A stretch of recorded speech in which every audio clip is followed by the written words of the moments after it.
The Honorable Mrs. Leela Devi Dukan Lakshman, Minister of Education and Tertiary Education, Science and Technology, and Deputy Prime Minister. Dr. Hubert Heisen, Director, UNESCO Nairobi Regional Office for Eastern Africa. Mr. Ramlagan, Chairperson of the Mauritius Institute of Education Council. Dr. Umandranath Boma, Director of the Mauritius Institute of Education. Professor Vasan Naik, Deputy Director, Mauritius Institute of Education. Professor Hila Lotsisitka, Distinguished Professor, Rhodes University. Professor Charles Hopkins, York University. Professor Leslie Lagrange of Stellenbosch University. Dr. Shepard Urenje, University of Uppsala. Directors of all tertiary education institutions. Mrs. Gora, Director, Primary Education, Ministry of Education. Professor Ravi Bola, EEASA Conference Convener.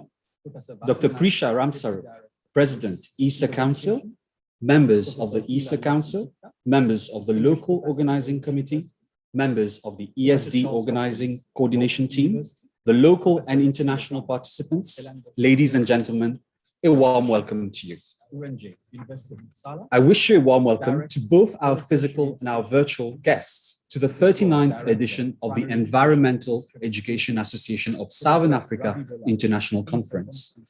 This online conference is being hosted by the Environmental Education Association of Southern Africa, EEASA, in collaboration with the Mauritius Institute of Education, under the aegis of the Ministry of Education, Tertiary Education, Science and Technology, and the UNESCO Chair in Higher Education.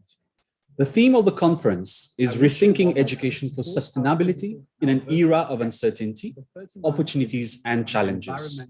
Please note that our chief guest, the Honorable Minister of Education, will be joining us from her office as she has been busy with Legislative Assembly debates.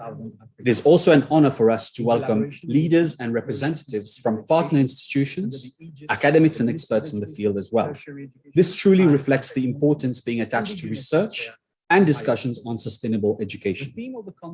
I'd like to begin by giving a brief introduction to EEASA and the conference, for those who may not be too familiar.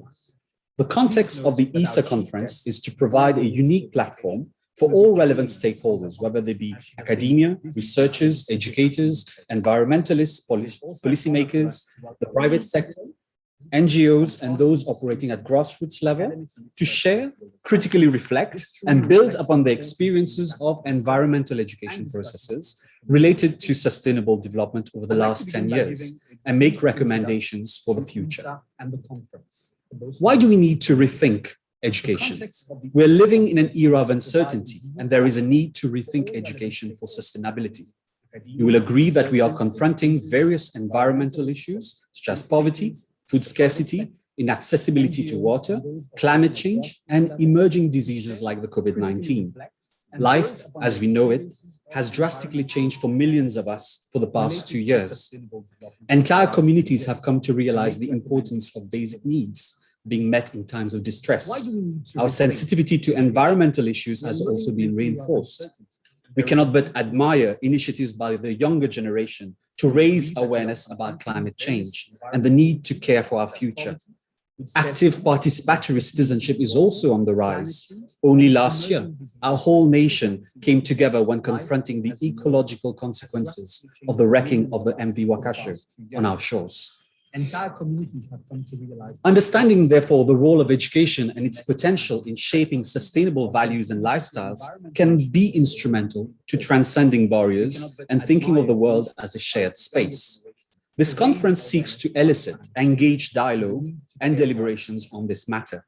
If we gather all our various skills, expertise, and influence to work together, we can make great progress in addressing the various challenges in the field of sustainable education.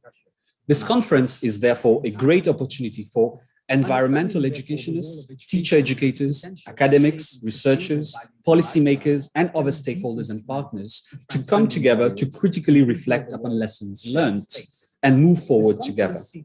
Over the next few days, key speakers in this field will discuss various aspects related to the theme of rethinking education for sustainability in an era of uncertainty. You will be interested to know that more than 500 participants have registered for this online conference from across the world. And many more are joining this event through live MI YouTube channel. Briefly, let me refer to the various activities that are centered around this conference. The core of this conference itself will revolve around conference presentations, oral presentations, roundtable presentations, and e-poster presentations.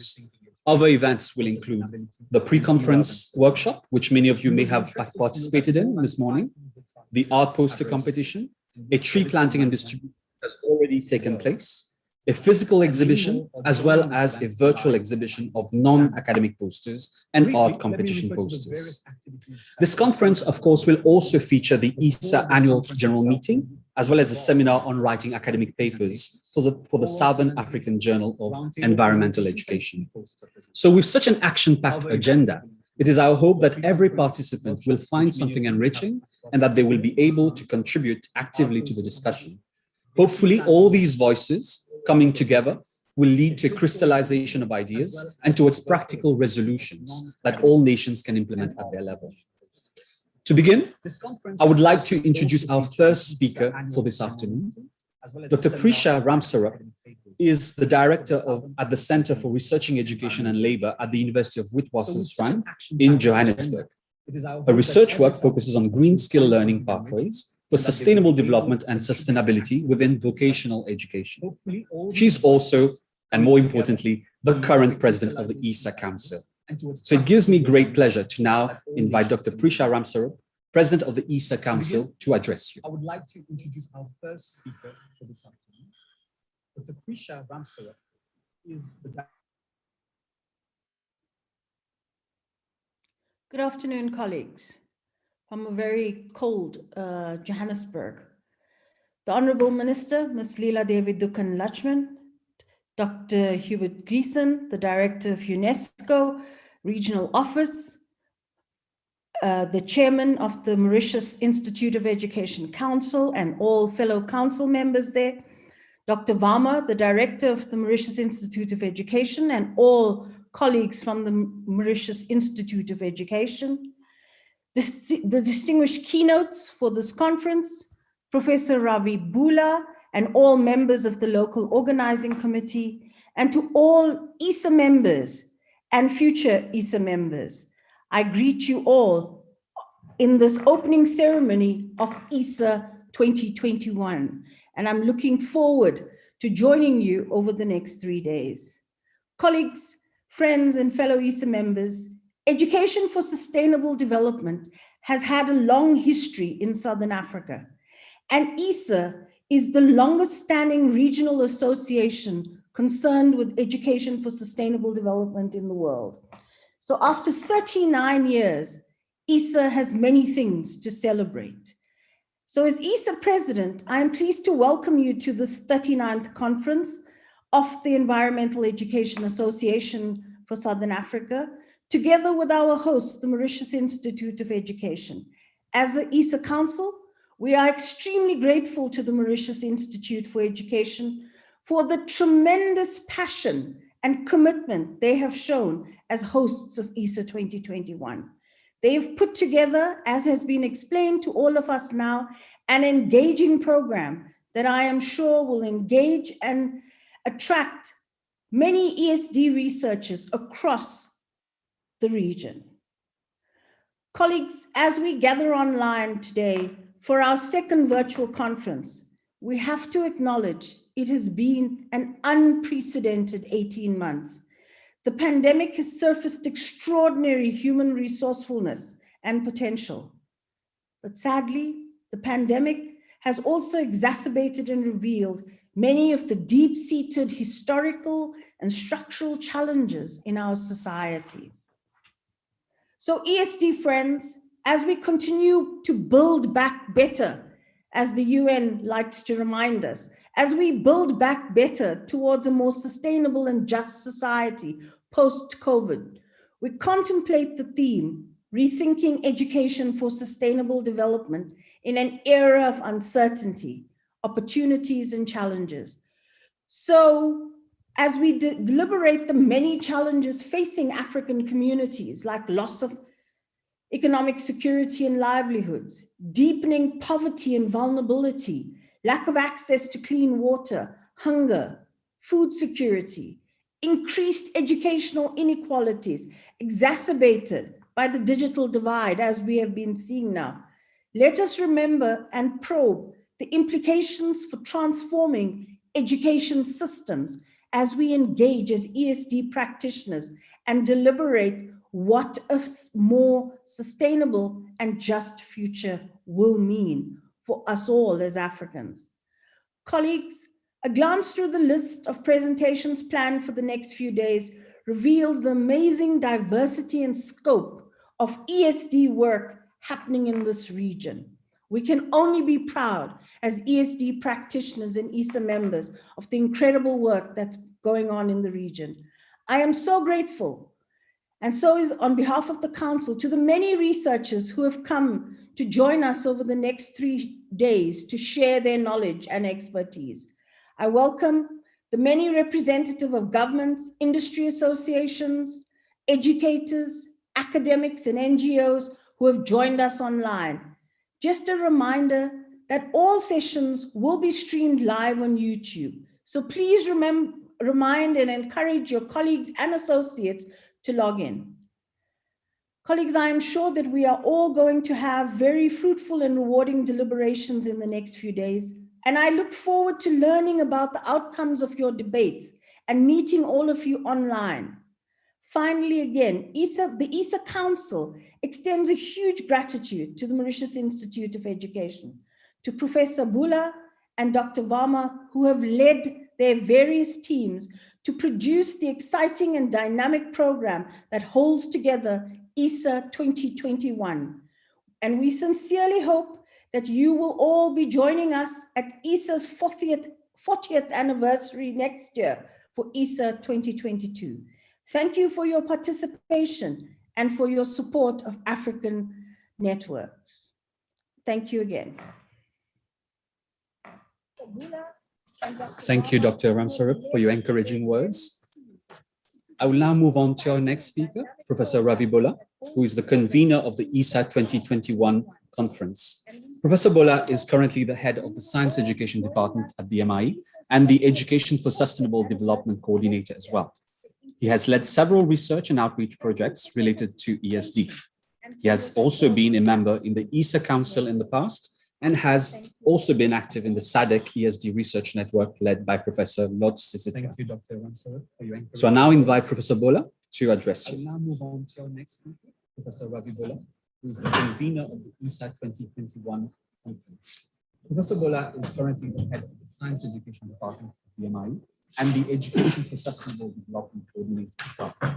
He has led several research and outreach projects. Honorable Mrs. Leela Devi Dukan-Lachman, the Vice Prime Minister and Minister of Education, Tertiary Education, Science and Technology, Dr. Huber Kaizen, Director, UNESCO, Nairobi, Regional Office for Eastern Africa, Mr. Rampakas Hamlagan, Chairman of the Mauritius Institute of Education Council, Dr. Umaranath Varma, Director of the Mauritius Institute of Education, Professor Basan Nayak, Deputy Director, Mauritius Institute of Education, Mr. Omraj Sahai, the Registrar of the Mauritius Institute of Education, Professor Hela Lodz Sisitka, Distinguished Professor, Rhodes University, South Africa, Professor Charles Hopkins from York University, Canada, Professor Leslie Legrange, Distinguished Professor from Stellenbosch University, South Africa, and Dr. Seferd Urenje, Education Specialist, University of Uppsala, Sweden. Directors of Tertiary Education Institutions, Mrs. Gura, Director of Primary Education, Minister of Education, Dr. Presa Ramsarup, the President of EEASA Council, members of the EEASA Council, members of the Local Organizing Committee, members of the ESD Coordination Team, the local and international participants, ladies and gentlemen. It is a great pleasure and honor for us to convene this 39th Environmental Education Association of Southern Africa International Online Conference. The theme of the conference is Rethinking Education for Sustainability in an Era of Uncertainty, Opportunities and Challenges.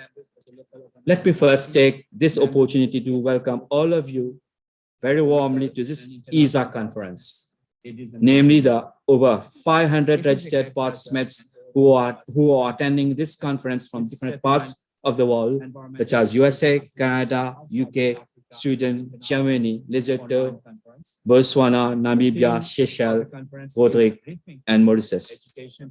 It is also noteworthy that we have got many presenters covering diverse aspects of education for sustainable development from the SADC countries and different parts of the world. This is a clear sign that the theme of this conference, Rethinking Education for Sustainability in an Era of Uncertainty, Opportunities and Challenges, is rising higher on national agenda. I'm confident that with your participation and engagement, this EEASA conference will be a real milestone, not only within the ESD 2030, but also for the success of ESD in the longer term. The present world is facing unprecedented environmental changes, which are impacting living organisms, including human beings.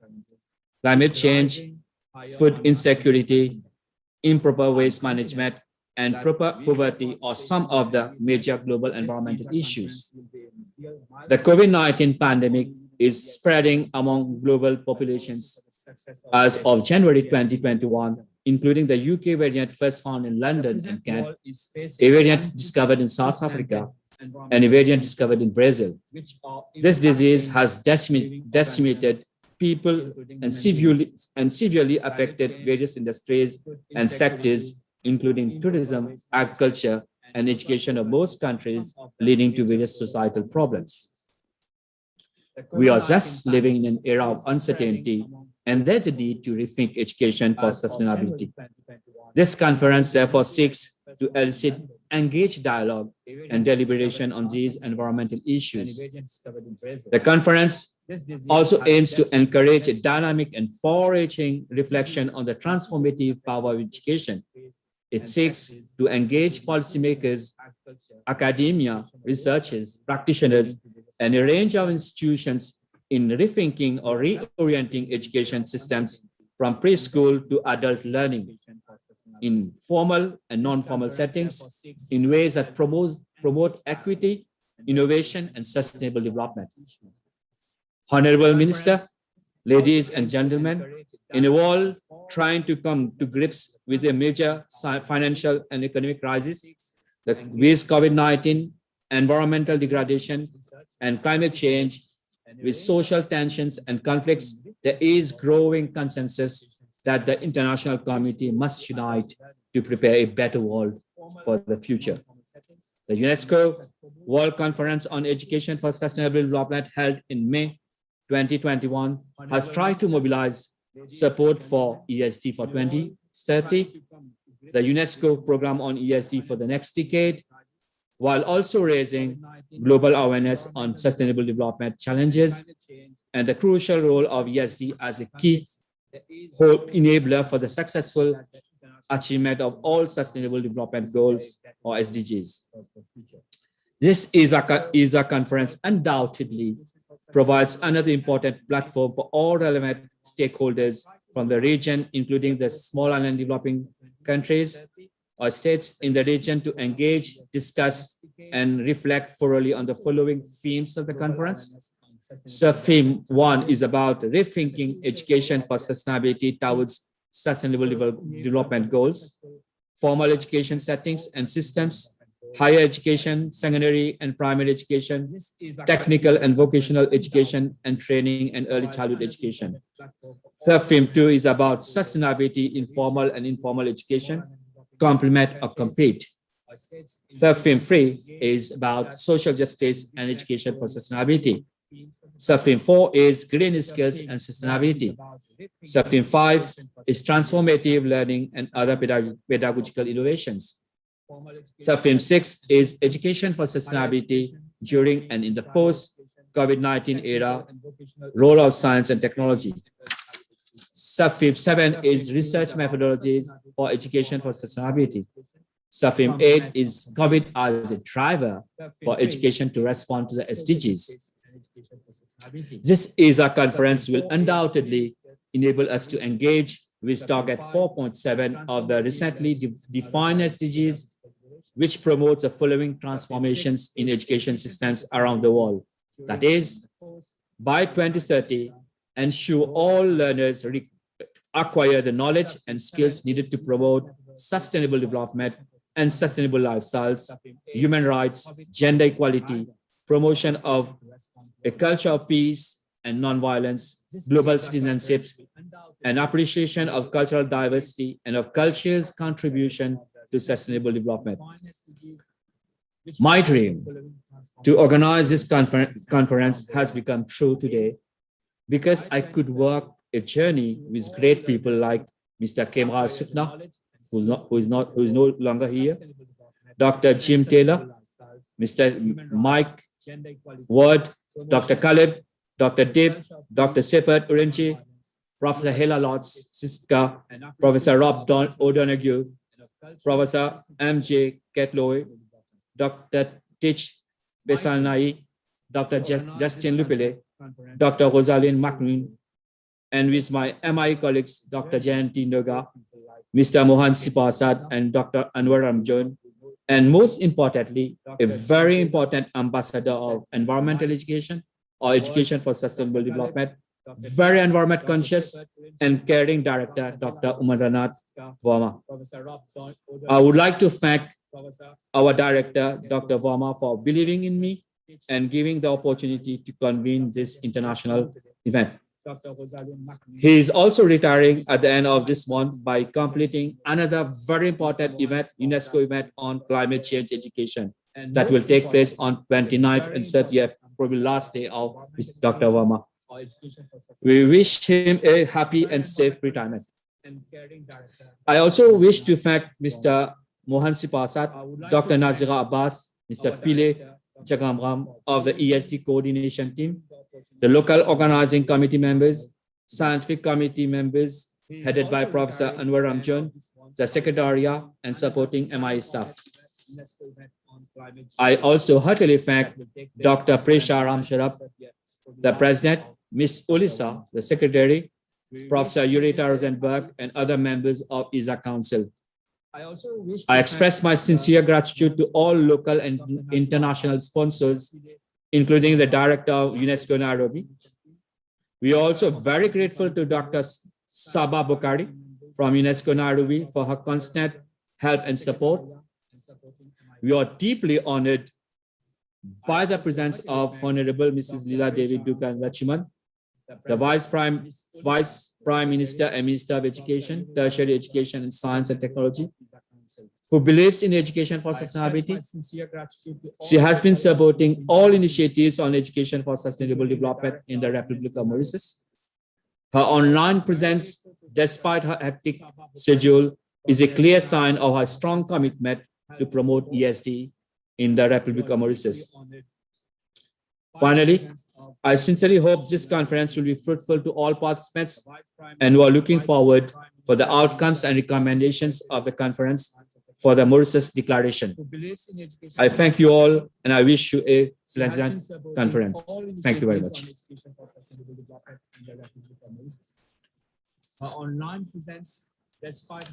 Thank you, Professor Bola, for sharing your dream with us. We'll now move on to our next speaker, who is Professor Hubert Geisen.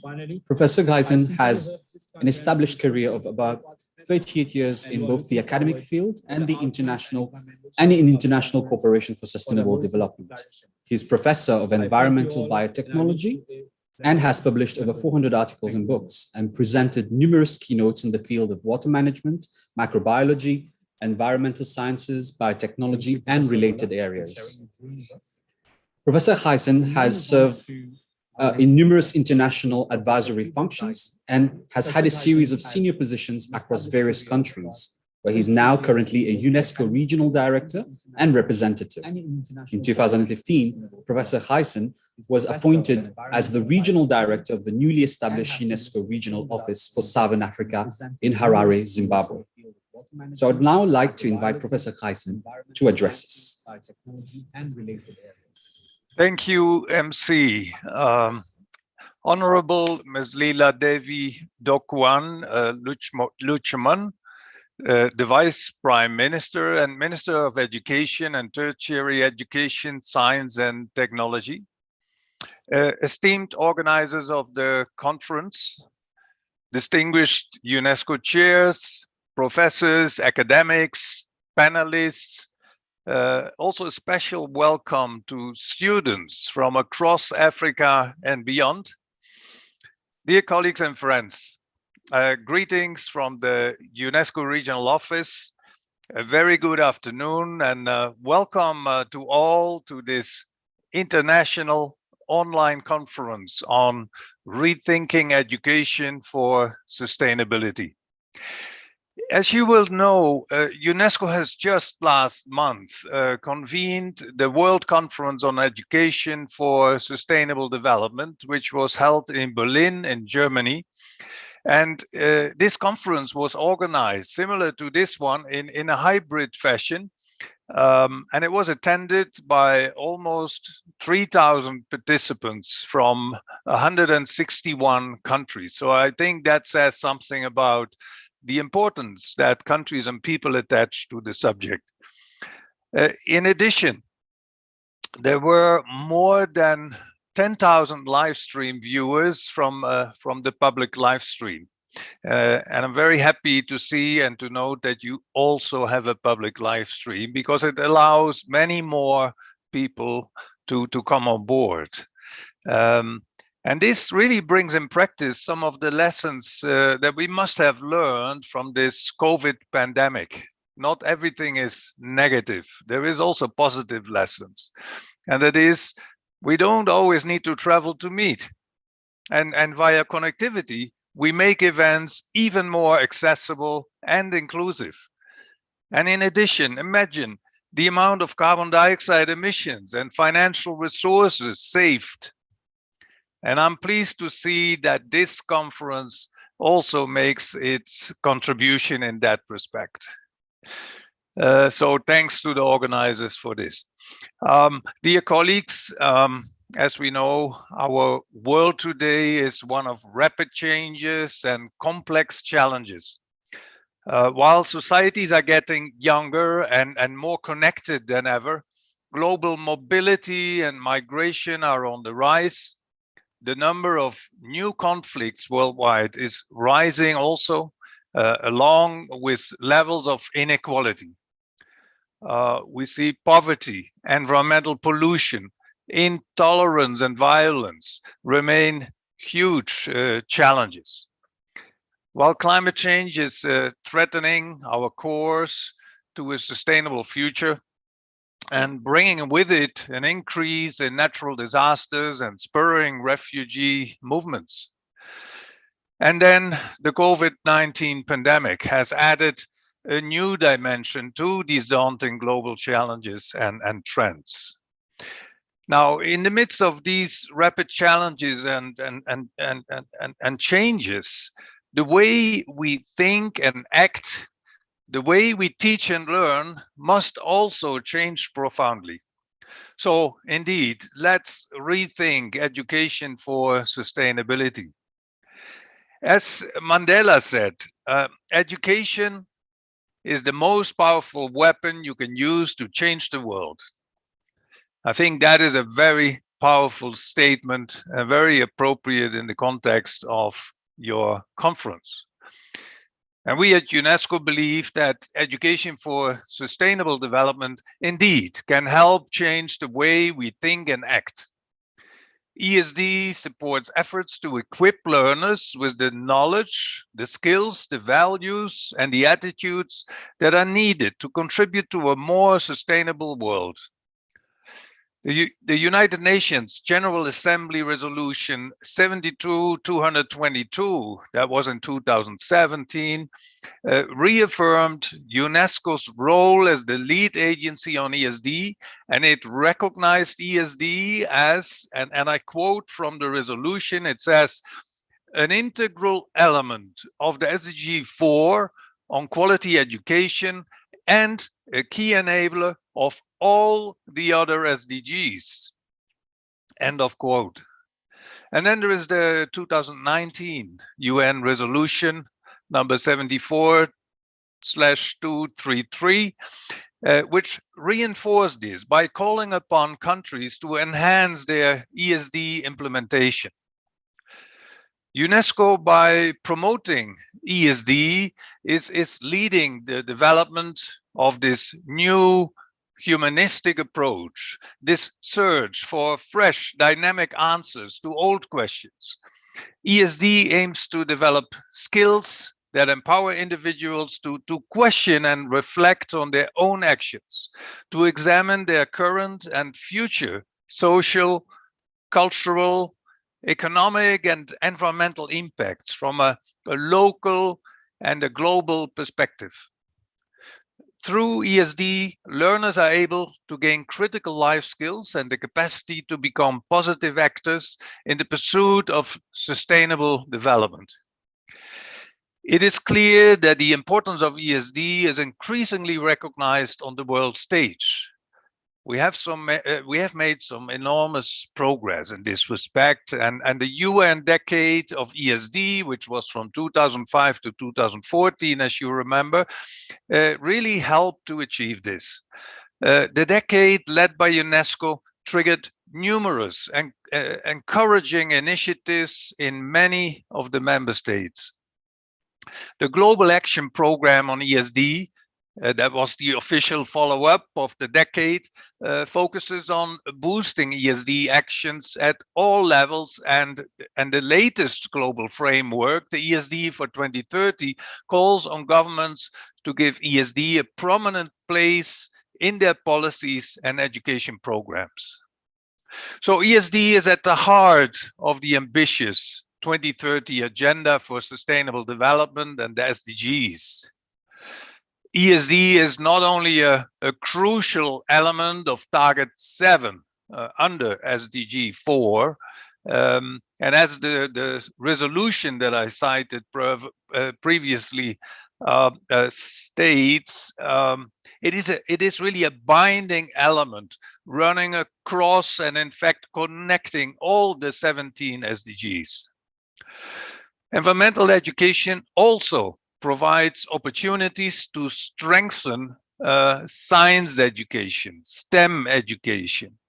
And this is important considering that we need to significantly step up our science, technology, and innovation efforts to enable a transition to carbon neutral and green societies. Making progress towards resilience and carbon neutrality is particularly important for small island developing states, which face really an existential threat. Dear colleagues and friends, there are numerous UNESCO programs in the sciences, education, culture, and communication that all contribute to creating knowledge, educating and communicating about climate change, and to understanding the ethical implications for present and future generations. Some of our interventions on environmental education involve the development of edutainment, mobile applications to generate simple, creative, and engaging ways of connecting and communicating with school children on many subjects, including on water, climate change, and disaster risk reduction. Together with the African Union and sister UN agencies, we developed No Water, No Climate Change, and No Disaster Risk Reduction to foster education on water, climate change, and disaster risk reduction. And with SADC, just to name a few of the initiatives, with SADC, we are implementing another important program that focuses on teacher under the title Sustainability Starts with Teachers. In 2019, UNESCO collaborated with the Panda and Wolf Holdings in Mauritius to launch the Eco Warriors mobile game that targets younger generations in the Indian Ocean to build their ecological awareness. In addition, UNESCO, through the Nairobi office, worked in collaboration with the China Institute of Water Resource and Hydropower Research to develop illustrative cartoons on water education, and that was done as extracurricular reading materials for school children. So all these efforts help, and they help to strengthen environmental education. I would like to use this opportunity to reiterate UNESCO's interest in expanding strategic partnerships for joint actions in promoting ESD for Africa's transformation. In closing, let me invite all of you to work together to ensure that we walk the talk. And in doing so, let us remember, education is the most powerful weapon you can use to change the world. And I end by saying to all of you connected, please join us to make that happen. Thank you very much, and over to you, MC. Thank you, Professor Hysen, for these very inspiring words and for highlighting how UNESCO resolutions and those decisions that were taken at that level have been trickling down into practice. Let me now introduce our next speaker. Dr. Umandranath Verma is the director of the Mauritius Institute of Education, which is the only institution under the aegis of the Ministry of Education, Tertiary Education, Science and Technology that is responsible for teacher education, curriculum development, and research for Mauritius. Dr. Verma holds the UNESCO Chair in Higher Education for Mauritius. He has represented the Ministry of Education in various international meetings and conferences. He is also engaged in research in areas including gender and education, the teaching of social sciences, and brain-based education. His other areas of specialization include sociology of education, pedagogy, and online teaching. So without further ado, I'd like to invite Dr. Verma to address us.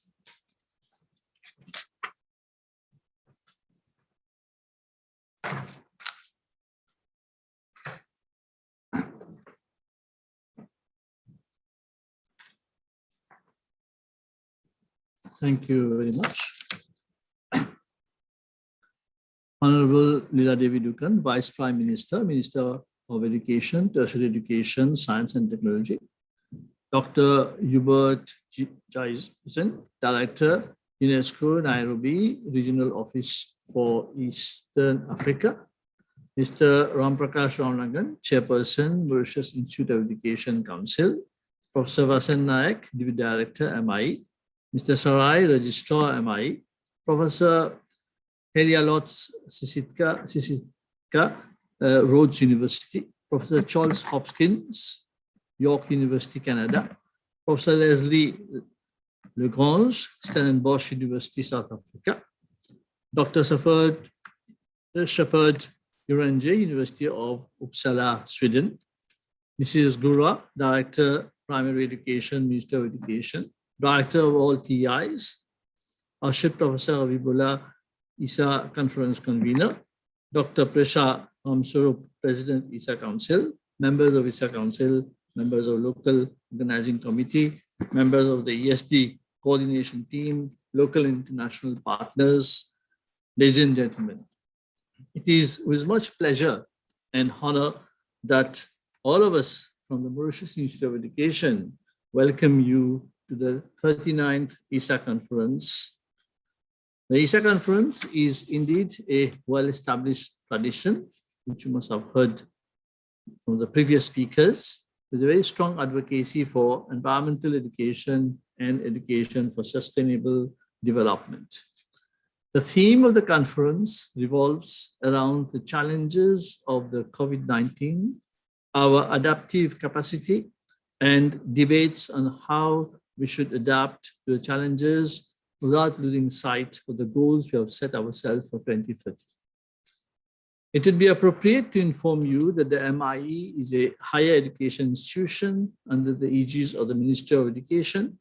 It was founded in 1973 with a mandate for research, teacher education, and curriculum development. Today, we offer a range of teacher education programs from certificates, diplomas, degrees, postgraduate degrees, masters, and doctoral programs. The objectives of SDG 4 is to ensure an inclusive and equitable quality education and to promote lifelong learning opportunities for all. It is part of the 17 SDGs, which have some side-ranging objectives. I quote from UNESCO's 2030 agenda. In these goals and targets, we are setting out a supremely ambitious and transformational vision. We envisage a world free of poverty, hunger, disease, and want, where all life can thrive. We envisage a world free of fear and violence, a world with universal literacy, a world with equitable and universal access to quality education at all levels, to healthcare and social protection, where physical, mental, and social well-being are assured. A world where we reaffirm our commitments regarding human rights, to safe drinking water, sanitation, and where there is improved hygiene, where food is sufficient, safe, affordable, and nutritious. A world where human habitats are safe, resilient, and sustainable, and where there is universal access to affordable, reliable, and sustainable energy. At the United Nations Sustainable Development Summit on 24th September 2014, the leaders of the world made a wish and a collective commitment to attain the vision of the SDGs by 2030. The goals and targets were meant to stimulate action over the next 15 years in areas of critical importance for humanity and the planet. The wish was translated into 17 SDG goals. I also had my wish list when I was young. When I saw the SDGs, I realized that they were already in my wish list since a very long time ago, though I had not penned them down as 17 goals.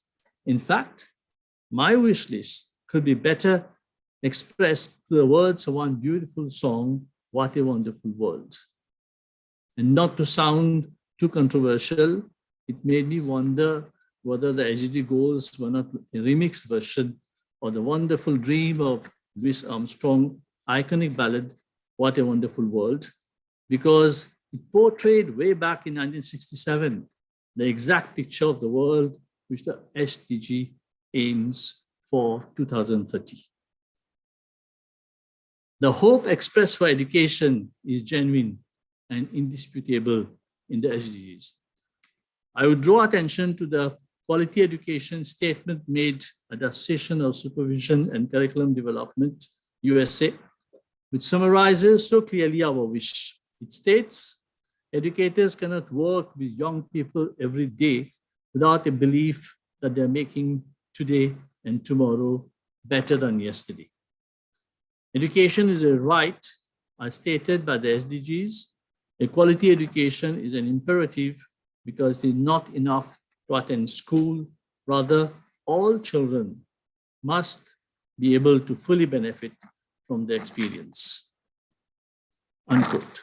Nevertheless, events and unprecedented happenings of COVID-19 is creating new needs and imperatives with the risk of distancing the objectives of SDGs, and the situation demands that we take immediate corrective measures.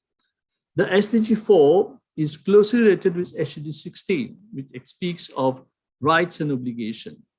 The SDG 16 relates to peace, justice, and strong institutions, the necessity for all independent nations to promote peaceful and inclusive societies for sustainable development, to provide access for justice to all and build effective, accountable, and inclusive institutions at all levels. On Wednesday, I will present a paper based on this theme. I know I will have just 10 minutes, so I felt it would be appropriate to start speaking about it today itself. We will debate on the appropriate opportunities and challenges in an era of uncertainty, but I would say that every change, however unexpected, should be viewed as an opportunity for a new and better beginning. If we act as a responsible generation and really care for those who will leave behind, we cannot have a discourse of despair. If we adhere to the SDGs, our discourse should be one of hope, of a better beginning, so that one day, when our soul goes to rest, it will be able really to rest in peace. At the MIE, we have always cherished the belief to protect the environment and to ensure we streamline the SDGs in our course offerings. Our the strategic plan clearly states the need to ensure that the goal for sustainable development, SDG 4, are met. Now, we streamline SDGs in our teacher education program, curriculum development, and research activities and outreach projects. Those who listened to the presentation this morning, pre-conference workshop, have obtained an idea of our institutional roadmap for ESD. To end, I take the words of Dr. Bola, who has so clearly stated in his in the conference booklet that the planning and staging of this conference have been challenging, but it has provided a platform for an exciting collaboration between NGOs, various levels of government, parastatal, and private sectors. I have to mention that this conference has been organized within a very short span of 3 months, which is rather commendable for the staff and all the supportive partners in Mauritius who promptly responded to our demands. I'm glad that Dr. Jason made reference to Panda and Wolf eco-warriors because we're also working with this organization, and it has been recognized worldwide. Above all, I hope this conference helps to establish the trust of EEASA organization on the Mauritius Institute of Education, and a sincere wish that our collaboration will last for a long time as we share the same objectives for our planet and generations to come. We would wish to leave behind a healthy, beautiful planet for the coming generation to live a safe and happy life. I would also wish to thank the chairman of our council, Mr. Ramlagan, for facilitating and agreeing promptly for this conference to be held. We wished to hold it 2 years ago, but we could not do it then. But I'm glad that it was revived by Dr. Bola and brought to council, and we got the prompt permission to carry on. I thank EEASA for honoring and trusting us with this opportunity. I also have a very special thanks for the support we received from the Ministry of Education, Tertiary Education, Science and Technology, and the fact that the Honorable Vice Prime Minister told me that she has been to a previous EEASA conference and still remembers the objective, the mission, and should not wish to miss this opportunity to address you today. You should be aware that she is at the Legislative Assembly, engaged with a discussion on the budget, yet she is making time to address us. So we thank Mrs. Honorable Leela Devi Dukan Lachuman, our Vice Prime Minister. This is the benefit of doing a conference online. So I wish you all very fruitful 4 days of deliberation, and may we come up with some very interesting, worthwhile Mauritian declaration. I thank you all for your kind attention.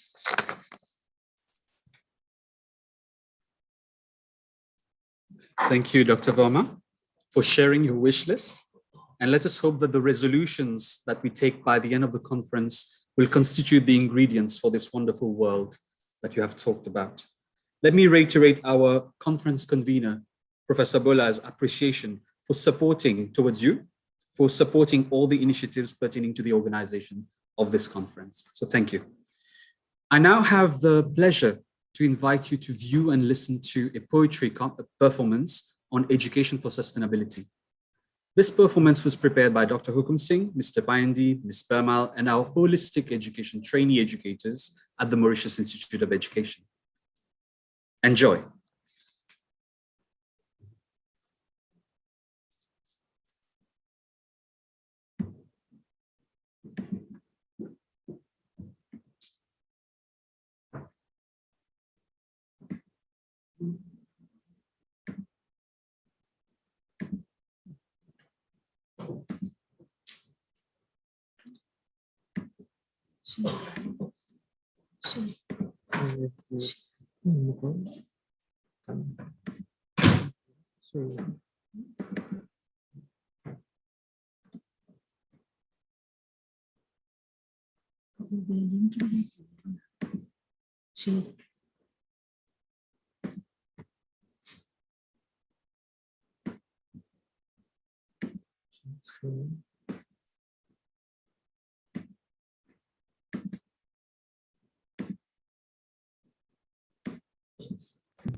Qui n'a jamais béni?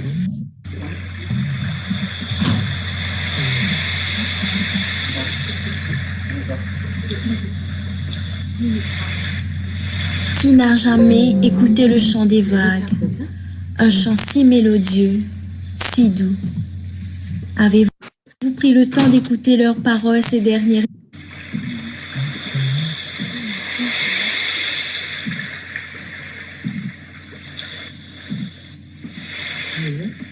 Qui n'a jamais écouté le chant des vagues, un chant si mélodieux, si doux?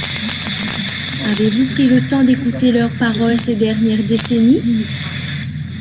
Qui n'a jamais écouté le chant des vagues, un chant si mélodieux, si doux? Leurs instituts apprennent à leurs pris le temps d'écouter leurs paroles ces dernières nos eaux turquoises.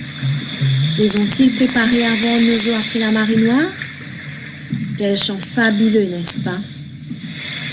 Leurs autorités promouvoient l'économie le chant des vagues et autres activités de chant si mélodieux. Et pourquoi ne pas promouvoir le respect du monde pris le temps d'écouter leurs paroles ces dernières décennies? Tant de cours pour fabriquer ce genre jamais écouter le chant des vagues, un chant si mélodieux pour leurs oreilles, si doux. Leurs instituts, leurs enseignants apprennent à leurs élèves d'écouter leurs paroles ces dernières nos outillages et de coraux. Les ont-ils préparés avant nos après la marée noire de sentir le chaud de nos mers à leurs pieds? Sont-ils aussi heureux d'apprendre sur le réchauffement climatique et autres activités si mélodieux? Et pourquoi ne pas promouvoir le respect du monde à leurs d'écouter leurs paroles et derniers remplis de jolis poissons pour fabriquer ce jamais et leur entourage des à ne plus y verser de poison si mélodieux pour leurs oreilles. Quel chant merveilleux! Leurs enseignants apprennent à leurs élèves d'écouter leurs paroles et éduqués à remplir nos poches, non pas à remplir nos terres et nos mers d'amour et de renforcer à leur diplôme en main, détruisons et notre cœur et autres activités des vagues ne chantent plus à l'école. Elles pleurent à leurs paroles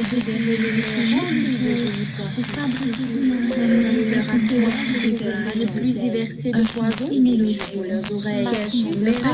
Leurs enseignants apprennent à leurs élèves aussi leurs paroles éduqués à remplir nos poches, non pas à remplir nos terres et nos mers d'amour et de renforcer à leur indispensable pour la terre. Je fournis souvent des fruits, du bois et même des feuilles médicinales.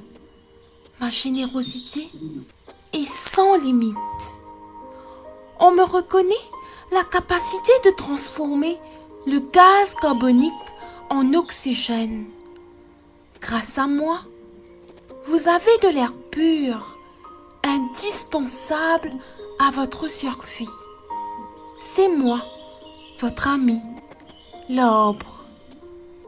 Par ma beauté, j'embellis vos jardins, vos écoles, vos espaces verts, grâce à mes feuilles. Sans moi, beaucoup d'animaux n'auront plus d'endroit où vivre. J'absorbe ces gaz néfastes pour l'atmosphère que vous produisez en excès. Je suis au cœur même de la lutte contre le changement climatique. Alors, que serait la Terre sans moi? Vous rappelez-vous encore vos parties de cache-cache sous mes branches, bien à l'ombre? Vos fous rires assis contre mon tronc pour vous reposer? Vos longues promenades et vos feux de camp grâce à mes branches sèches? Humains, ô humains, avez-vous oublié tous mes bienfaits? Pourtant, vos enfants à l'école s'émerveillent de mes vertus et font des si jolis dessins de moi. Mais j'ai le sentiment que vous me sacrifiez pour plus d'immeubles, d'autoroutes ou de lieux de divertissement. Humain, ô humain, je suis un arbre qui dit quelque chose. Écoutez-moi. Je n'ai plus la force. Je m'affaiblis. Je pleure. Vous appelez cela la déforestation. Moi, j'appelle cela ma disparition. Humain, ô humain, j'ai besoin de vous. Sauvez-moi avant qu'il ne soit trop tard.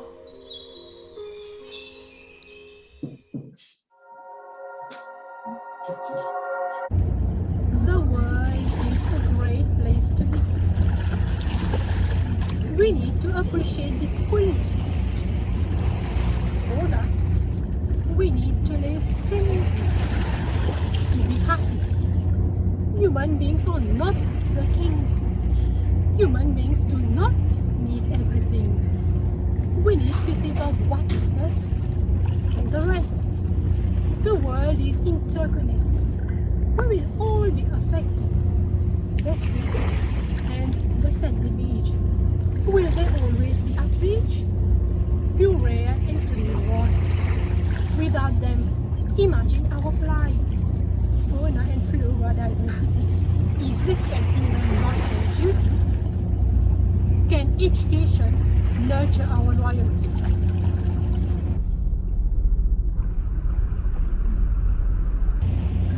Can education improve our reality?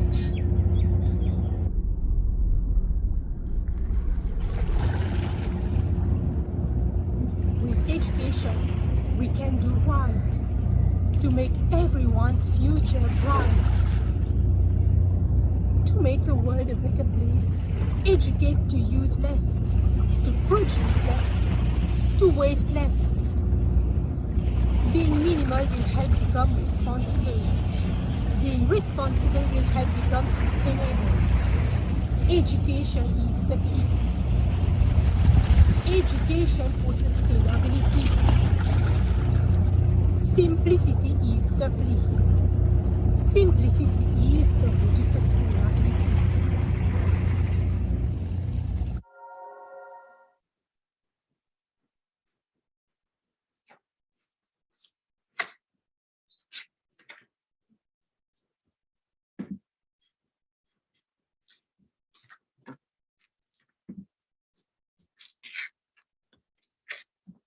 I hope you have appreciated this performance by our trainees. As you may see, in a true holistic spirit, the arts can also be a means to explore pressing concerns related to the environment. Let me now introduce our next speaker. Distinguished Professor Sitka is a distinguished research professor at Rhodes University. The chair is based in the Environmental Learning Research Center at Rhodes University, South Africa, which she directed for 15 years between 2000 and 2015. The chair's research is focused on transformative social learning and green skills for learning pathways in areas of biodiversity, the water-food nexus, climate change, social and environmental justice, and just sustainability transitions. She has served as editor-in-chief of the Southern African Journal of Environmental Education for 13 years. Her academic interests are sustainability and social justice education, and people's participation in transformative education and learning processes. Professor, the floor is yours. Thank you so much, Chair, and what a pleasure to be with you today. I was just longing for those beautiful Mauritian beaches when I saw that last poetry reading, and it's such a pity we can't actually be there in person with our colleagues from the Republic of Mauritius. I'm going to just speak briefly to a topic which I think is on all of our minds at the moment, and that is, what does environment and sustainability education look like in contemporary times? So I'm just going to move into sharing my screen, and hopefully that will all work. Then we get rid of all the other floating panels, and yeah, are we ready? Can I proceed, Chair? Yes. Yeah. Okay. So I'm going to be speaking to this little this topic. It's such a big topic, actually. Environment and sustainability education in contemporary times. What are the challenges and what are the new opportunities that are opening up for us at this moment in human history? I think all of us are very much aware that 2021 has been a very complex year, similarly 2020, and I think that what has been happening to us all is that we've been witnessing the confluence of a sort of a shorter term and a longer term crisis that are intersecting. So the shorter term crisis, I think for all of us, is the COVID-19 pandemic. And this little map here shows the new COVID cases country by country from three days ago. And what we're seeing is that this short-term or shorter-term crisis is not yet over. And we are seeing, in many countries, twice as many cases as they had before, more new cases on a daily basis. Southern Africa is very much in what we're calling a third wave, or entering a third wave. And so this is still with us. And I think it's been incredible the way in which human beings have been able to try to come to terms with that and adapt to it. It's not comfortable and it's not been easy. And we've had to do many new things. But what we're also facing is this longer term crisis, which of course is the crisis of climate change and the implications and impacts of the destruction of our ecosystems. So the biodiversity loss, the challenges to our oceans, our water resources. This little map over here is food, levels of food insecurity, and where people are losing capability to produce sustainable foods and to have sustainable food systems. So we're facing this quite a challenging context, and it has many implications for education, not least that we need to, upscale the efforts that we are making in environment and sustainability education, but also to rethink them with the contemporary times by our side.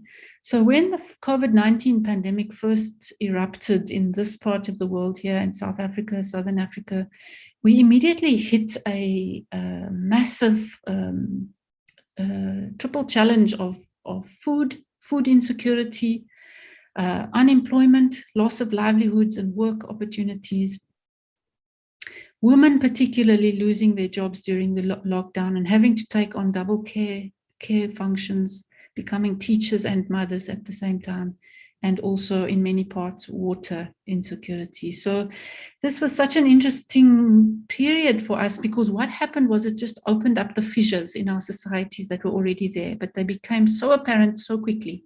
So it's offered a good lesson to us to not be blind to the structural problems that sit behind what seems to be normal life. We need to look into those, understand them better, and be more prepared to resolve them earlier, and not wait for these kind of massive crises like we've had to experience in our region in the last year and a half.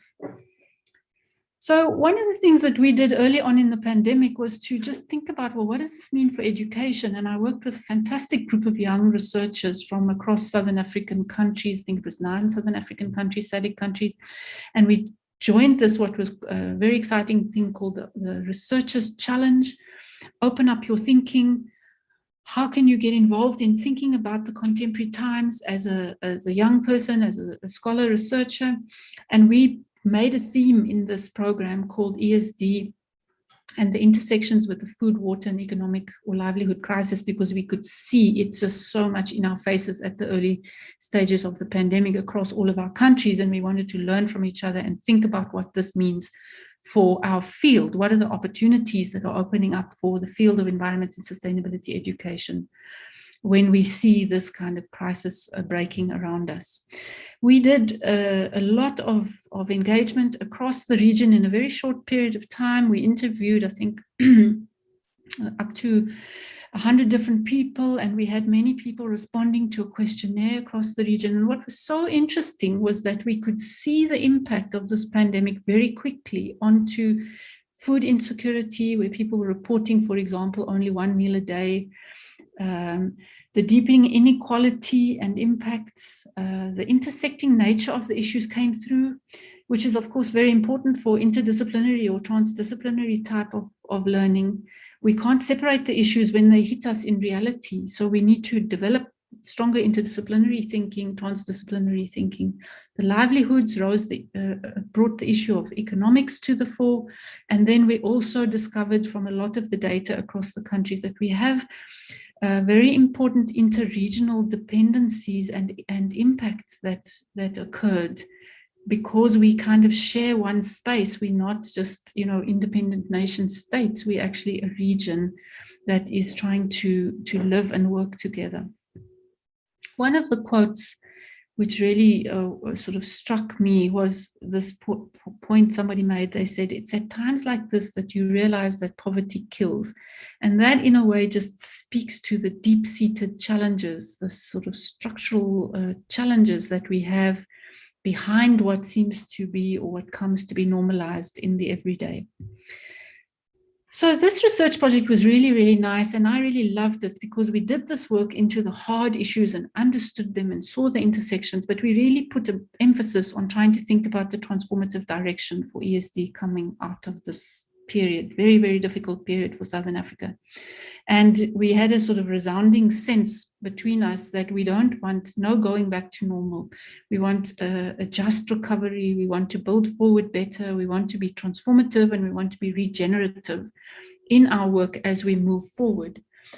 And that was really because the study showed us that the normal, or what was so-called normal, had its own challenges, and it really showed that these cracks had surfaced so quickly. And so we wanted to think about how do we avoid those in future. And we thought that this was an important opportunity to face the untenable aspects of our society, and it asks us to strengthen the work that can supersede limited visions of the future. So a very strong challenge for us to think differently into the future. So we created this little diagram for ourselves. This was the normal, and that we didn't want to go back to. This was the COVID-19 period that we didn't want to stay in. And this is the way forward, a more sort of just type of transformed future, characterized by just recovery, which can hold both social and environmental justice in firm focus. We should also strengthen immediate accountabilities and building forward together. We wanted longer-term systemic changes, social ecological system change, and we really wanted to look at the implications for transformative learning education and learning processes? How do we build responsibility, our collective agency for transforming society proactively? Let's not leave it to be done reactively. We need a regenerative, proactive approach, is what came through very strongly from our research and into our recommendations. So we were able to produce a number of recommendations from this research, which I think have got long-term implications for how we're doing ESD work in the SADC region and actually all over the place. One is that we need to rethink and we need to reimagine economic models, and that so that they are more inclusive and sustainable. Clearly, the economic models that we have are so fragile that with a shock like this, you just have this complete fallout of people's livelihood. So we need other economic models, and education must contribute to those. We need new thinking in economics education, particularly, but across the system. The second thing that we noticed is that education was doing a very poor job on around food systems, and especially more sustainable food systems for all.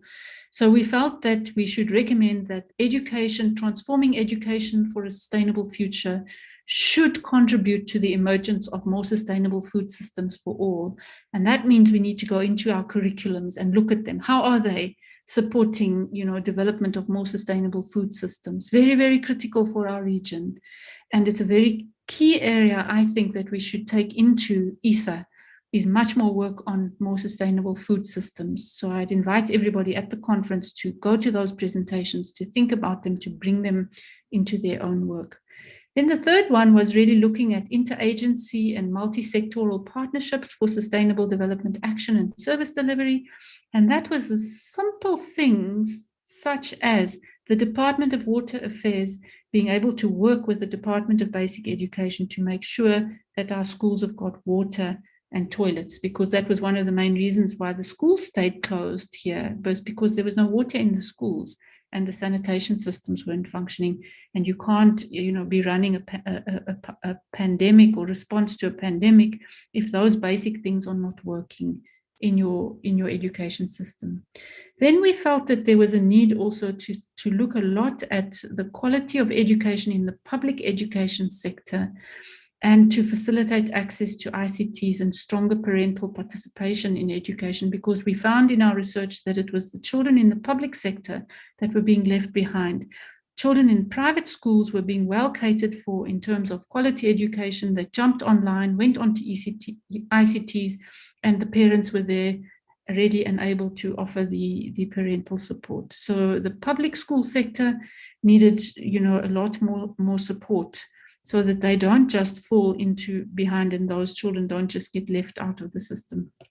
And then the last one was to really strengthen interventions that support the inclusion and safety of women and girl children and youth agency for change, and to see our young people for the quality of agency that they do have, to help contribute to transformations in their societies. And one of the interesting things we found in this research, that the young people were able to, they were quite mobile and able to cross bridges between, older people in the communities, between the businesses and homes, and between schools and young children. So there's an agility amongst young people that is underappreciated in our societies and in our work. So these were some of the main sort of opportunities that we saw in that research.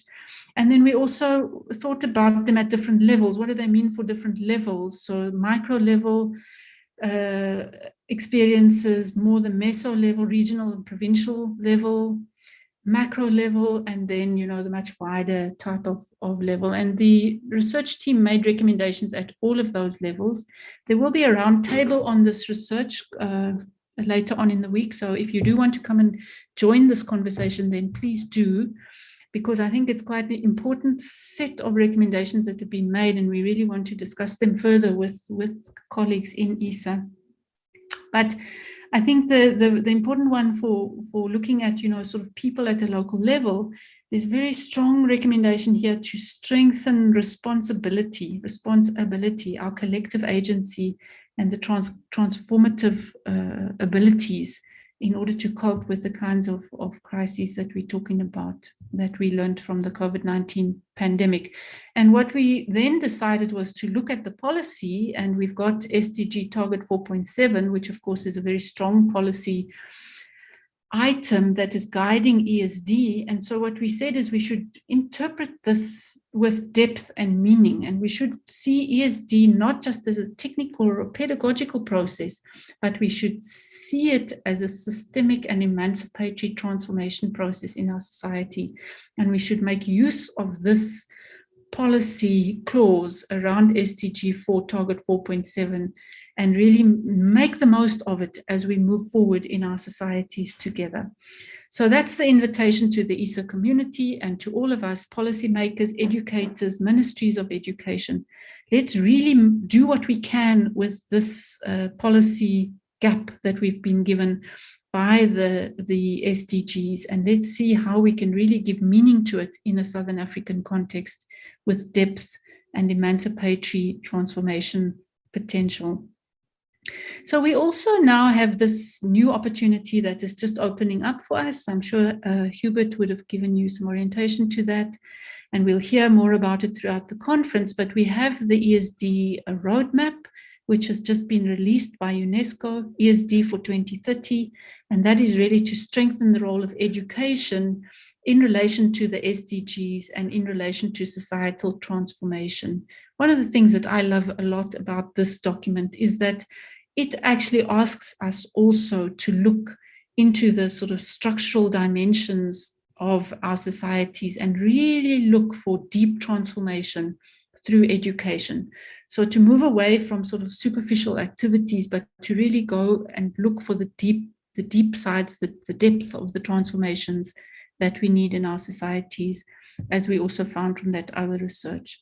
So this ESD 2030 roadmap is very interesting also because it also requires and asks educators to move away from an overemphasis on cognition only, to integrate socio-emotional and action competencies into the education work. And there's been some studies done recently that show, the balance or the imbalance, I could call it that, of these elements in education systems around the world. And we have much work to do to strengthen both socio-emotional, but also action competence dimensions of education. That doesn't mean we shouldn't develop our cognitive capabilities and our knowledge base. We need them all. And this is the challenge, is to bring them all together in an integrated way. So there is the ESD for 2030 agenda, and this is one of its key features, is to build this relationality in the types of learning that are possible in an education system. Another very interesting research project that's just been was released at the World Conference on ESD, I think about 2-3 weeks ago. It's a review of curriculum on how environmental issues are integrated into education. And this study looks at countries, all the different countries, or a number of different countries, and then it looks at how are they representing environment in their curriculum. You can see here's a picture of Namibia. Biodiversity is the green one here in this little graph. So Rwanda seems to have more biodiversity in their curriculum than Namibia. I find that difficult to believe, but that's what comes through from the analysis.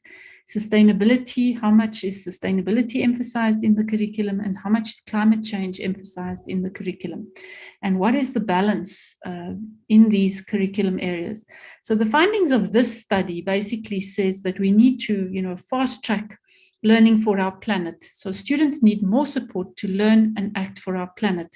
And the finding is that 45% of national education documents that were studied made little to no reference to critical environmental themes, such as biodiversity, climate change. And if we look at that sort of, I talked about the long durée and the short durée crisis, we really need to speed up and strengthen these aspects of education, not just from a content point of view, but really try to address them. Biodiversity, there's been another huge report that came out, the Dasgupta report, which, its final recommendation is that we really have to address the divide between nature and culture and bring environmental education more strongly into our education system in order to address the ongoing degradation of our natural systems. So these are exciting times for environmental education. You can see that this work is making its way, right to the highest level of policy making around the world. And of course, our challenge at a regional level is to bring this to do the work at country level, to do the work at provincial level, to do the work at school level, and to do the work at national level and at regional cooperation level. So I think this is where EEASA has always been such a strong institution. It's helped us to do that. It's helped us to work together to do this work. I just wanted to bring a couple of points from the Berlin Declaration on ESD, which has just been released out of you can see there, the 17th to the 19th of May, 2021, which was the World ESD Conference. And here you can see the first recommendation there. It says that ensure that ESD is a foundational element of our education systems at all levels, with environmental and climate action as core curriculum component, while maintaining a holistic perspective on ESD that recognizes the interrelatedness of all dimensions of sustainable development, including, as I mentioned earlier, our food systems, our economic frameworks, and so on. And then it also makes a recommendation here about this joint emphasis on the cognitive skills, social and emotional learning, and action competencies for both individual and societal dimensions of transformation. So you can see those recommendations being brought to the surface in this Berlin Declaration. And this is the one, for me, that is the most significant, actually, because none of the others can be achieved without it. And that is point 9 of this declaration. It states this: transformative learning for people and the planet is a necessity for our survival and that of future generations. The time to learn and act for our planet is now. So for environmental educators who've been doing this work for 30, 40 years, here it is. Transformative learning for people and the planet is a necessity for our survival and that of future generations. The time to learn and act for our planet is now.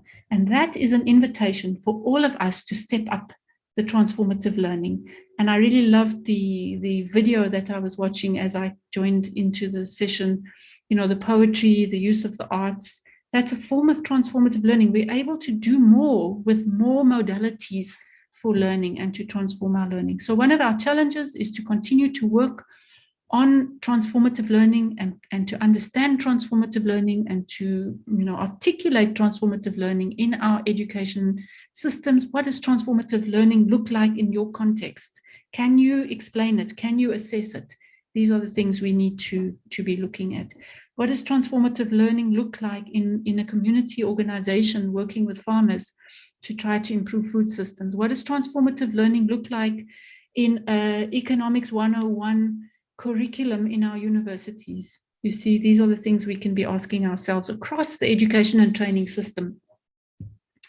And in some of the research we've been doing with the International Science Council over the last 4 to 6 years, where we've been looking at tea learning in times of climate change, we've started to differentiate and define the dimensions of tea learning, which are very useful.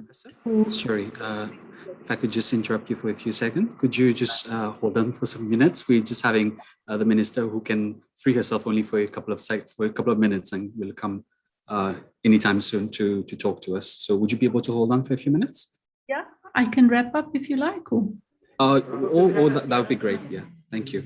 Should I just wrap up? Yeah? Okay. Yeah, so that'd be good. I'll just finish. So the main important point here is really that we need to, build transformative learning into our education and learning systems, and to work with our teachers to do that, to work with the ESD 2030 roadmap because it gives us good guidance, and to also develop monitoring and evaluation tools and approaches so that we can actually offer good insight into what is happening with Target 4.7. So that's from my side. Thank you very much for listening to me, and I'm looking forward to the minister. Thank you very much. Thank you, Professor, and sorry to have interrupted you. So our chief guest is here. So I would like to welcome our chief guest for the opening ceremony, the Honorable Mrs. Leela Devi Dukan Lachman, who is the Vice Prime Minister and Minister of Education, Tertiary Education, Science and Technology. So I would especially like to thank you, Honorable Minister of Education, for taking some time from your busy schedule to be part of this special event. So I'd like to invite you to address us and officially open up this conference. You may be muted, Minister.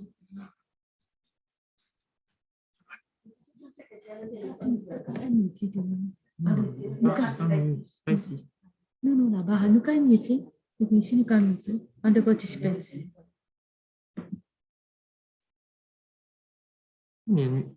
C'est là-bas.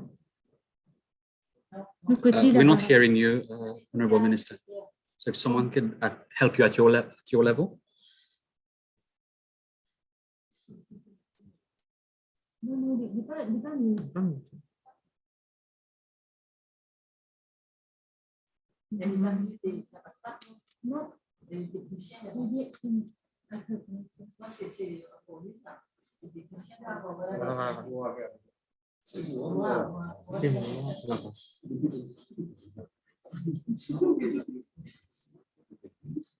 Checking good. Nós chamamos para o mute, hein?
Please bear with us as the minister is logging in and logging out again. So apologies for that.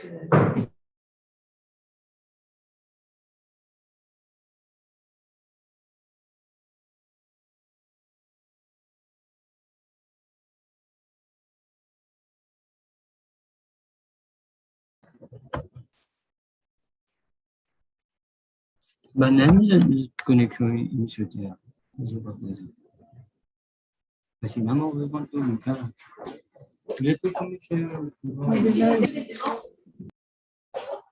You can speak, Madam Minister. We can hear you.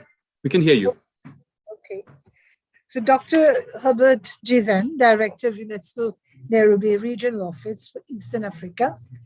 Ms. Ramlagan, Chairperson of the Mauritius Institute of Education Council, Dr. Varma, Director of the MIE, Professor Hela Lodz, Professor from Rhodes University, Director of all TIs, members of the EEASA Council, members of the Local Organizing Committee, members of the ESD Coordination Team, all local and international participants, ladies and gentlemen, good afternoon.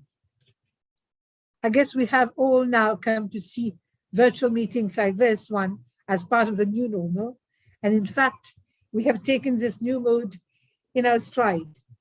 And perhaps it's only right that it should be so, given the conditions created by the COVID-19 pandemic. Ladies and gentlemen, this pandemic reminds us of yet another catastrophe waiting to happen if we do not take proactive actions to stem it. The concern about the environment has been raised time and again from different quarters.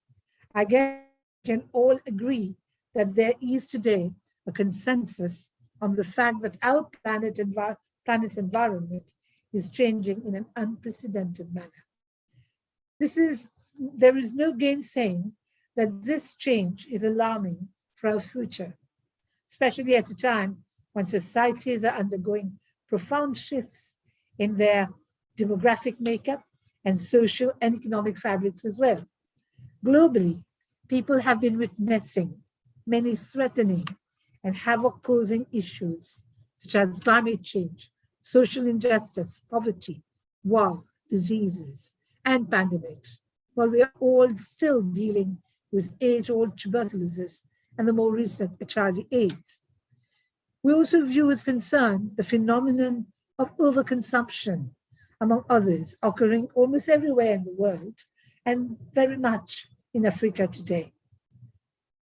The Republic of Mauritius is an island nation in the Indian Ocean, about 2,000 kilometers of the southeast coast of the African continent.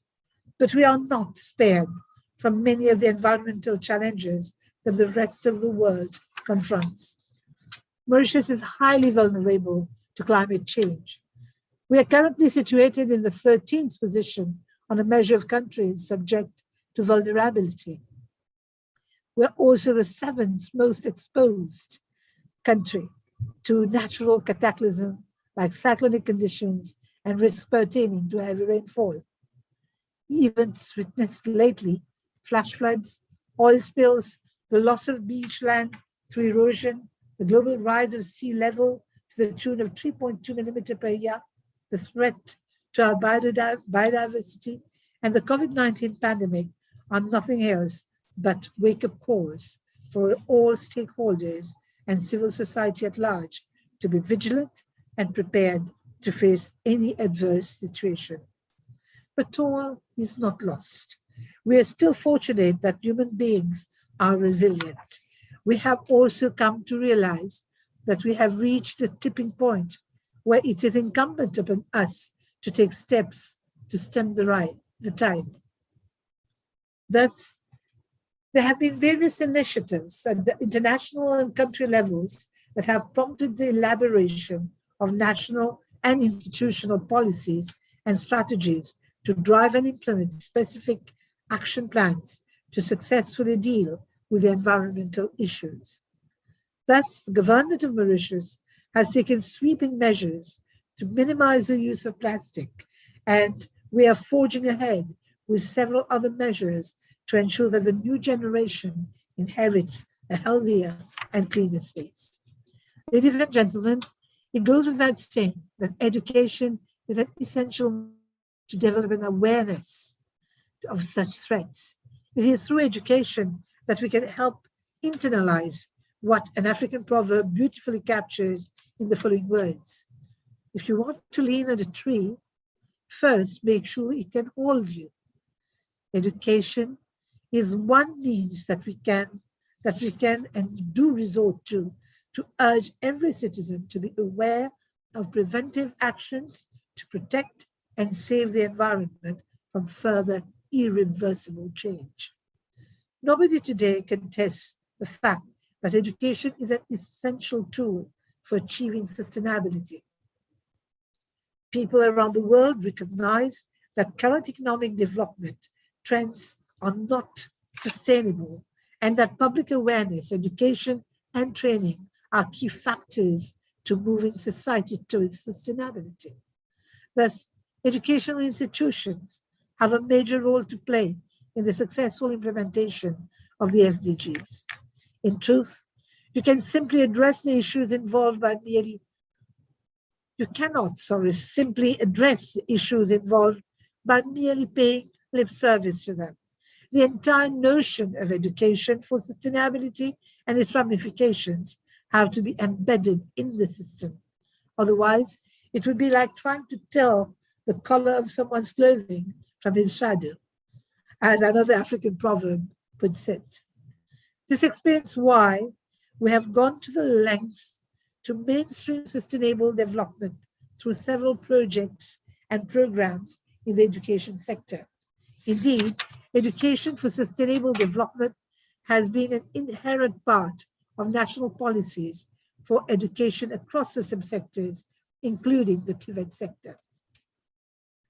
Mauritius, you would wish to know, is currently in the process of implementing a major transformation in the education sector, and the 9-year continuous basic education, which we initiated in 2015, is based on the crucial tenets of the SDGs. And because no one has a monopoly of either wisdom or knowledge, we have resorted to multi-sex stakeholders consultations, getting consensus on those elements that are fundamental to a sound grounding in environmental education. I believe it is this kind of approach, that adoption of a participative and democratic process, that best fits the focus we want to place on sustainability. In itself, it presents a significant opportunity that we can't allow to slip through our fingers. Simultaneously, our educational institutions, like the Mauritius Institute of Education, have been engaged in a range of research and outreach projects related to education for sustainability, such as education, communication, sustainable lifestyle project, the African Adaptation Program on Climate Change and Education, School Footprint Initiative Project, the National Eco School Projects, amongst others. That being said, we must not rest on our laurels. Rather, we must sustain our efforts to ensure that learners are holistically prepared to become informed 21st century citizens with appropriate competencies and values to continue to care for their environment. The World Conference in Education for Sustainable Development, held in Berlin, has discussed thoroughly the ESD roadmap for 2030 and has come up with its Berlin Declaration. I especially appreciate the statement from the declaration that warns that countries should see to it that, quote, development trajectories are not exclusively oriented towards economic growth to the detriment of the planet, but towards the well-being of all within the planetary boundaries, unquote. At this point, I would also wish to quote the words of Ms. Stefania Giannini, Assistant Director General of Education, UNESCO, who states, "We are increasingly asking if what people learn is truly relevant to their lives, if what they learn helps to ensure the survival of our planet. Education for sustainable development can provide the knowledge, awareness, and action that empower people to transform themselves and transform societies." I understand the purpose of the EEASA conference is to provide a unique platform for all relevant stakeholders, academia, researchers, educators, environmentalists, policymakers, private sector, NGOs, grassroots operators, and so on, to share, critically reflect, and build upon our experiences of environmental education processes related to sustainable development over the last 10 years and make recommendations for the future. I also understand that participants from many countries, including SIDS, are taking part in this conference. I hope this event will elicit engaged dialogue and deliberations on various environmental issues, increase the potential for networking and sharing, and eventually coming up with a Mauritius Declaration on Education for Sustainability. I thank the director of the MIE, the convener and his organizing team, the EEASA Council for this laudable initiative and for offering to host this conference. I wish you all very meaningful and fruitful workshop and conference. And I'm really pleased to declare the 39th Environmental Education Association of Southern Africa Conference open. I thank you for your kind attention.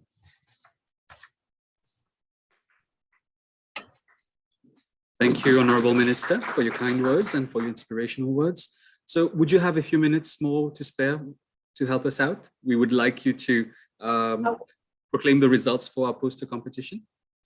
The only problem that I have today is that we are having the committee of supply at the that will be fine. That will be fine. I just Thank rushed out to be able to be present here for this meeting. Yeah, that's okay. We would thank you for sparing a little bit of your time from your busy schedule. So thank you very much for your words. Thank you so much, and good conference and good deliberations. Thank you. So we'll now move on to the proclamation of the results for our poster competition. So let me just briefly provide the context for this competition.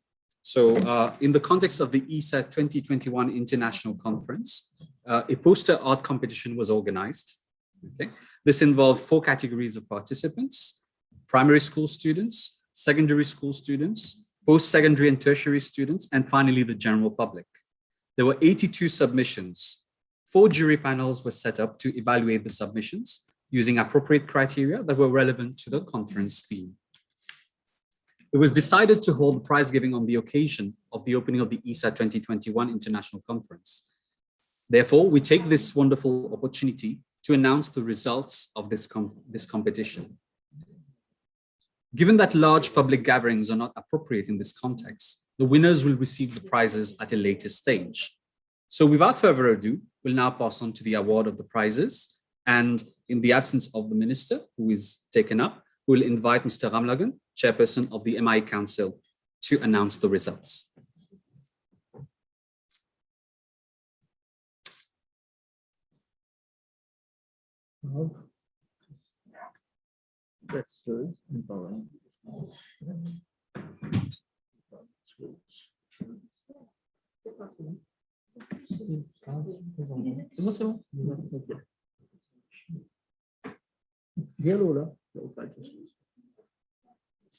Read through this one. Then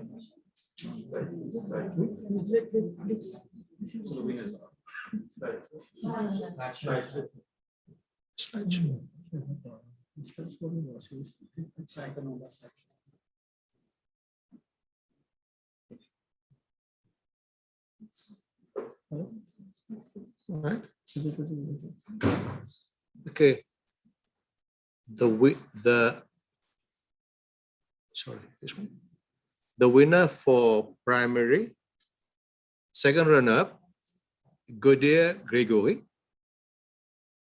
First runner-up, Kanu Tanish. And the winner is Itu Vaishnavi. This is for primary category. Now for secondary students, second runner-up is Sandaya Tarun. First runner-up is Rupchan Yogeshwari. And the winner is Jolim Singh Loren. And the winner's presentation is appearing on the PowerPoint. Now we come to tertiary students. The second runner-up is Moha Jayasnath. First runner-up is Babaji Hadasa. And the winner is Gerbu Melissa. And the title of her presentation was Anu Ednu Poshan. For the general public, the second runner-up was Prema Mukuram. First runner-up was Das Nivesh Ramesa. And the winner is Mr. Rikesh Gobert. Thank you.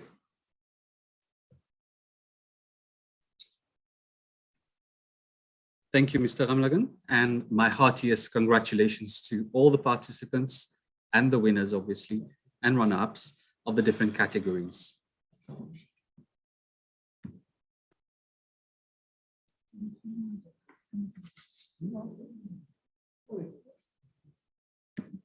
We have now reached the conclusion of this formal part of the opening ceremony. Special thanks go to the EEASA Council members, the Secretariat, the different committees, subcommittees, and all the staff that have actively worked towards making this event take place. On behalf of the EEASA organizing team, I would like to wish all the participants a very enjoyable and fruitful conference with interesting and stimulating discussions and exchange of knowledge. I will now pass on to Professor Sipasad, who will brief you about practical details pertaining to the conference sessions. Thank you.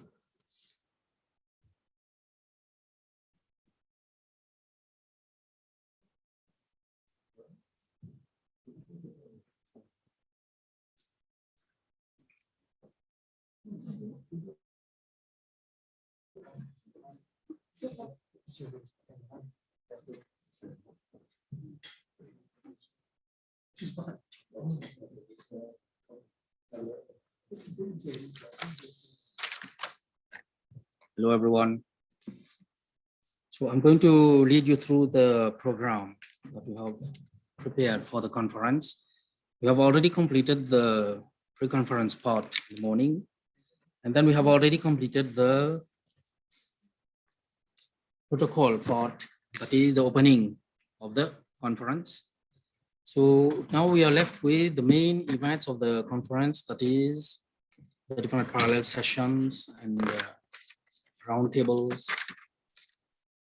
So tomorrow morning we are starting at 9:50.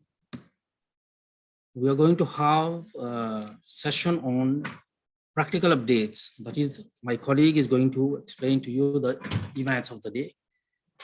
And then we are going to have a plenary keynote session that will be led by Dr. Shepherd Orange. After that, we are going to have a parallel session where we have 3 parallel sessions going on at the same time.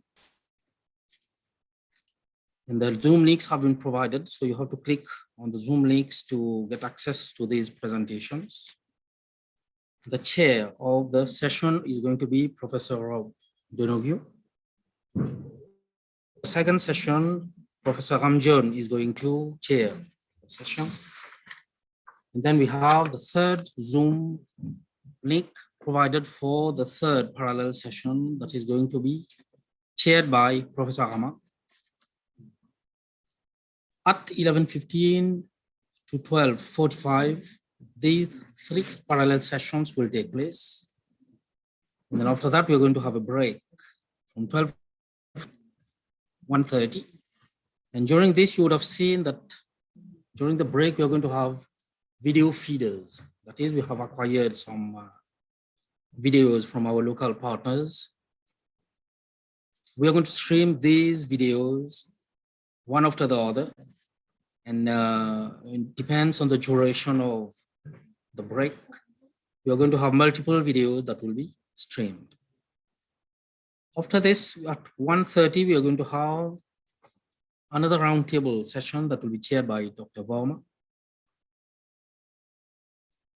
It will take place between 1:30 and 3 p.m. the local time. And then those who are from different time zones, you have to follow the other time zones that have been given on the left-hand side of the program. Okay, as you can see, we have the Mauritian time, we have the South African region time, and then we have the GMT. So this will help you to connect to these sessions from wherever you are following the conference.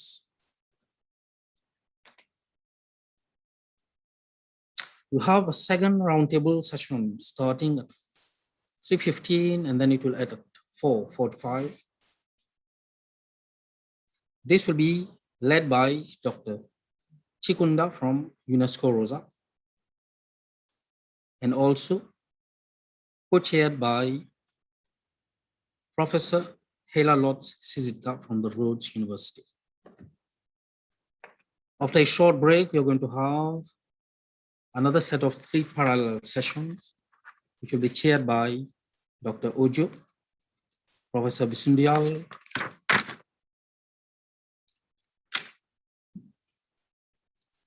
so that will bring us to the end of the day. And then for the following day, that is Wednesday, 23rd of June, we are going to start with another session of,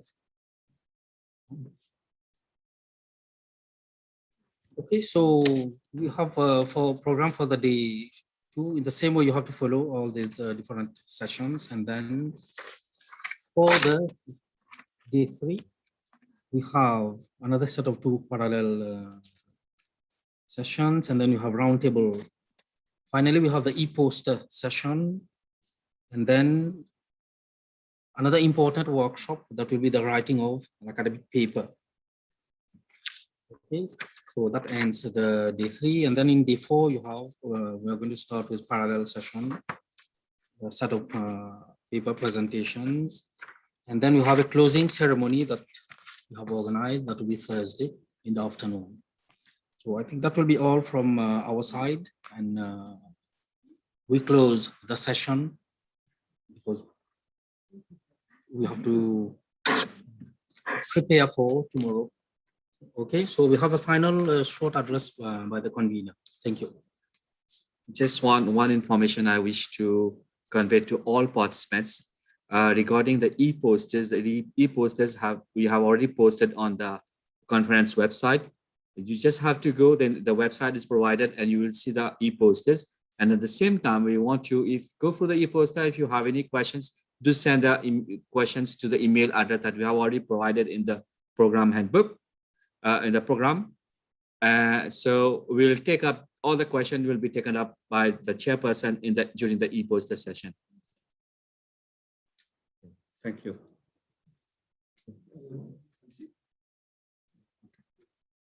So thank you, everyone. Thank you to all those speakers who've come before me.